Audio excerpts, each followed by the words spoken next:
We're out here in Colorado, White River National Forest. This is Peru Creek. I'm told this road is so potholed you just can't mess the potholes. So there's a big one. We're on the Royal Enfield Himalayan 452. I jetted out here from Iowa, 800 and hey, look at those rocks. 785 miles, sorry.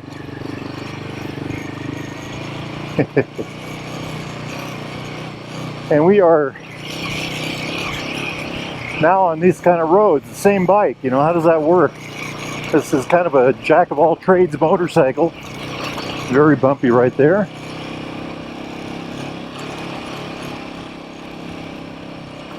This is the first time using the chest mount. This road has both hikers, has many things. Hikers,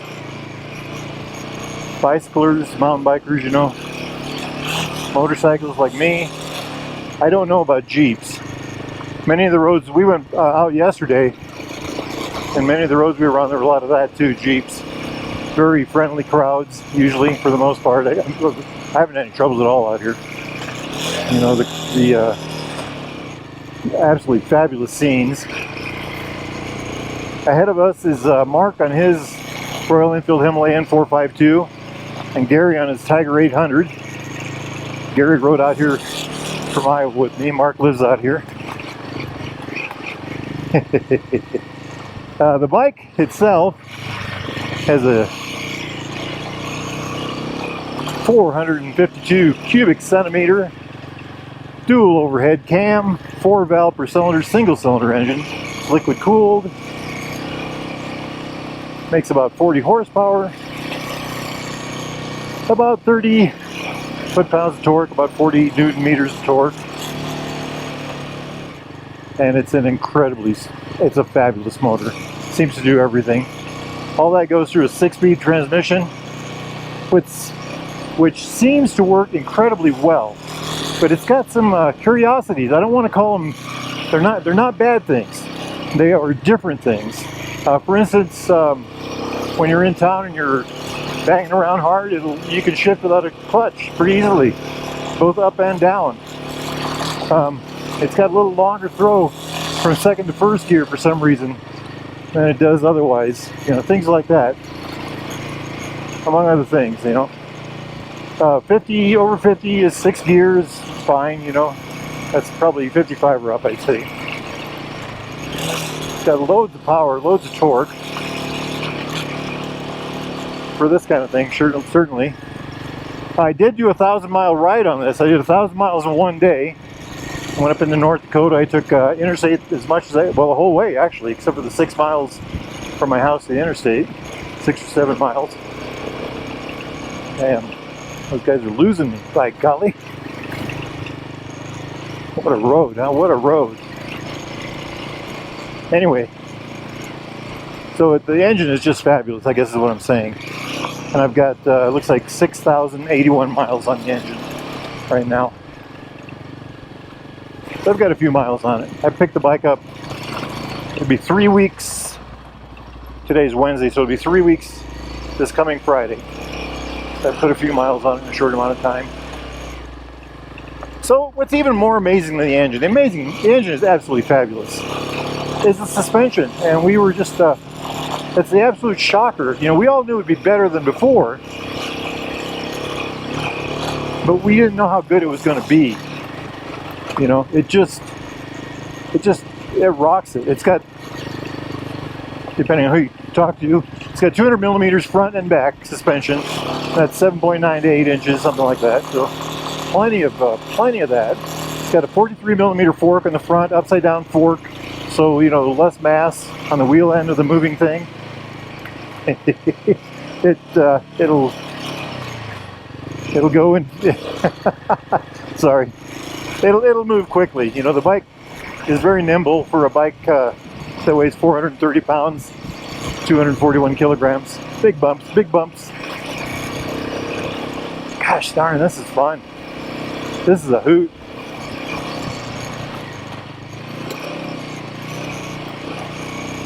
Ground clearance is about 9 inches, 230 millimeters. Brakes are, oh hey, look at this, water feature. 320mm single disc on the front with a dual piston bibrake caliper. On the rear it's a 270mm disc with a single piston bibrake caliper. It's got fabulous brakes. They really upped their game on that. Very happy with that. This road is something else. I'm loving this. I'm just loving this. You know, we were on some roads a lot rougher than this yesterday, but we were also moving a lot slower. So plenty of ground clearance, great suspension, awesome torque and power, you know, all that neat stuff. It says a 4.5 gallon tank or 17 liters, but I did run the bike out of fuel, and it took 4 gallons to fill it, 4.01. So I'm calling it that, at least on my bike. Maybe the other half gallon hid somewhere, I don't know. The bike's weight, I think I mentioned already, 430 pounds. That's with a full tank of fuel. And it's, how do you think about that? 195, 196 kilograms. That's pretty darn good. Oh, and it's sporting Seat tires, by the way. And they're a special tire made for this bike. And like I said, I've got over 6,000 on this one. And they have just been doing fine. Absolutely great. On every surface we've tried it out yet. Now, we haven't done sand with it. And I don't think I would do mud with them. We did wet roads, but we didn't do mud. And pea gravel, deep pea gravel would be a problem, I think, without trying. I haven't tried anything. Seat height, you're all going to want to know that one. About 33 inches in the high position. It's a 2-position seat. That's about 845 millimeters. That's what position I have mine in. I'm 5'8" with a 30-inch inseam. Hey, bikers! Let's see, what do we got here? Okay. And then low position is, I think it's 32.5 for about 825 millimeters. We're going to get a layer off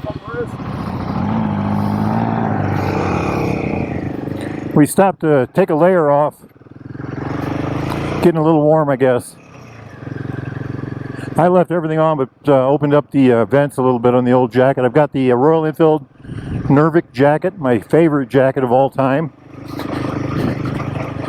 It's got armor and abrasion resistance, and it's got a liner, and let these guys get ahead of us a little bit. Just a fabulous jacket. So anyway, the bike. Sitting upright, pretty much. Look at this road. This road is not an issue for this bike at all, by the way. So sitting upright pretty much, back about straight almost, maybe a slight lean forward. Pegs are in the excellent spot for standing up, by the way. That brings me to the next thing. When you get on the bike, you feel like the triangle for your legs, knees, and hips is pretty tight. And it is. And the reason is the pegs are way high. And they're back. Well, the reason the pegs are high is because you take it into rough terrain, and the reason they're back is because you need to be able to stand up like this. And they're in absolutely the perfect spot for that. So, you know, they've worked that out pretty well. Look at this, it's just eating it alive. Absolutely no trouble at all. Loving it, just loving it.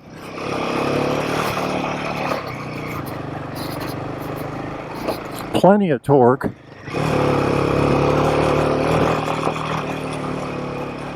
Hey, look at that. Whoop-de-doos.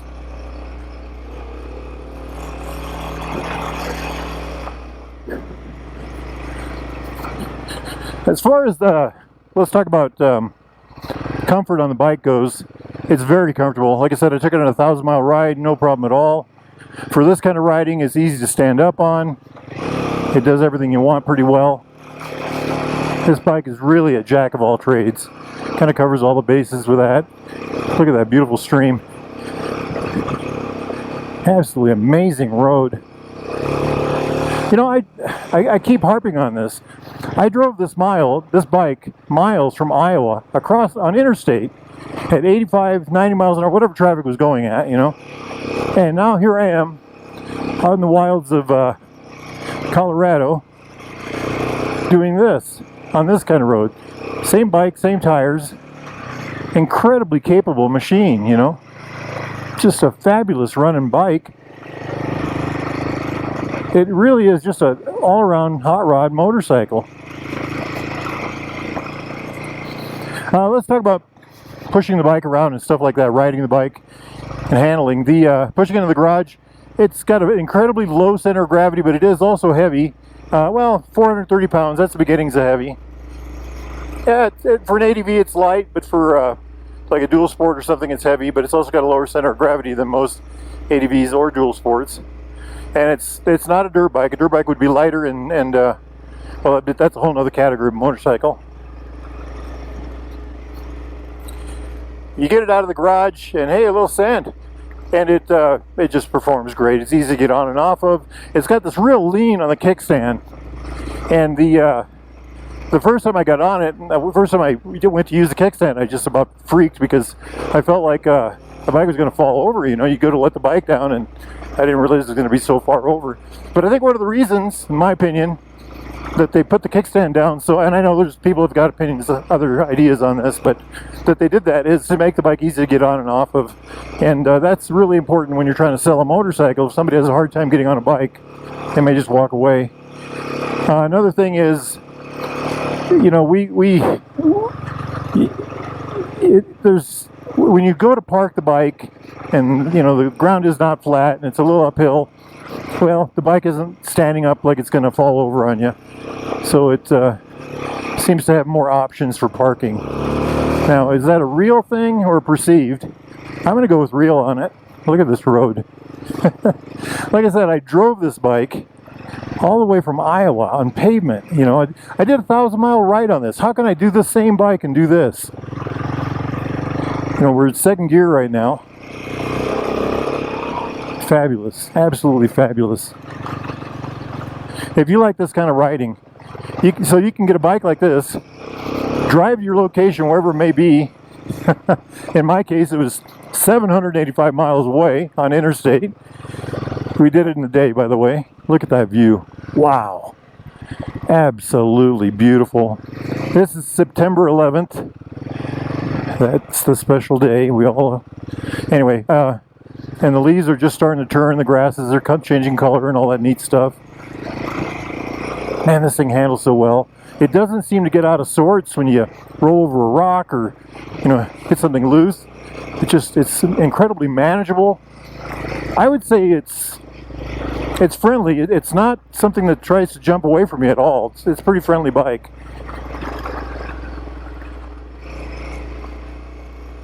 Great fun, great fun. Look at that, those red bushes there. Wow, or ground cover, whatever that is. So here I am going through the rocks. Why am I doing that? It's a beautiful machine. Royal Enfield really hit it out of the park with this one. You know, I had the 411. I had it for almost, I still have it actually, because I'm supposed to trade it off on this bike, but just so you all know, this is still not my motorcycle. I've been talking about that since the beginning. It's closer to being my motorcycle. I'm trying to buy it. And maybe when I get back to Iowa, it'll be mine. But anyway, so I still have my Himalayan, my 411, and I put 31,000 miles on that bike. And it was just a dream. It would do pretty much everything I wanted except go fast. You know, you wouldn't get on the interstate with that one. I would not ride that one 1,000 miles in a day. There's just no way, you know. Although I did ride it 640 miles in one day. And 570 another day, and I did several of those kind of things, so I'm losing those guys. I better catch up or I'm not going to know what way to go. Anyway, that bike, I put that thing through the ringer, old car there, and it worked really well. I mean, it just always, you know, it always had power. It always started. It always got me home. It never complained. It always did what it was supposed to do. Oh wow, I guess this is our destination. Holy cow, look at that. Absolutely amazing. Area closed for restoration, renovation, something like that. Let me get down here by the other bikes. I will get out the other camera and we will do a little more information. Wahoo! Well, we made it. Check this out. This is an old mine. I can't remember what it's called. I think it said it earlier, Peru mine or something like that. Way up yonder is the cable house is what he's been calling it. I'm not sure what that means. There's a road up there, but I think I don't have, the other guys probably have plenty of experience to take it, but I don't think I do, so we're going to skip that today. And I mean, if you look at it, it's pretty up and downy. But this road has just been fabulous. We think the motorcycles could do it. I'm just a little bit worried about myself as far as talent and skills. We'll do it next year. How's that sound, huh? But check this out. It's just, now my buddy Mark, who's brought us out here, he said when he came here 10 years ago, 15 years ago, he said that was still a solid building. And of course, it's, you know, time is having its way with it. But wow, these bikes have just been doing great. I'm so proud of this motorcycle. It just seems to do everything. It really is the sum, the single universal motorcycle, the sum, the bike that will do it all. You know, if you only have one bike in your garage, and there's no reason you ever should have only one bike in your garage, well, that would be the bike to have right there. It just, lots of ground clearance, comfortable, good handling, plenty of power, capability, you know, to do this stuff, to do interstate, to do all that neat stuff, closed for revegetation. Okay, that's what it says. Just a fabulous machine. If y'all are interested in a bike like this, a near used Royal Enfield, Triumph, classic British bike of any type, need parts, accessories, thingamajigs, doodads, get yourself over to Baxter Cycle in the mighty metropolis of Marnie, Iowa. They ship, by the way, they ship almost nationwide motorcycles. So give them a call if you're interested in one of these things. Also, you can go to baxtercycle.com. You know, check it out on there. They got plenty of neat stuff on there, and they can help you out. They can help you out. Now, I'm Fuzzy Biker, and I'm going to put this camera away for the rest of the day, and I'm going to go out and have some fun. Colorado is a beautiful place. Look at this. You know, and I'm an old man, and I'm gonna enjoy the beauty. Life is good, my friends. Life is good. Get out there and ride. Wahoo! Yippee-yi-yay! Yippee-yi-yo! Down the road we go. Beautiful, beautiful machine.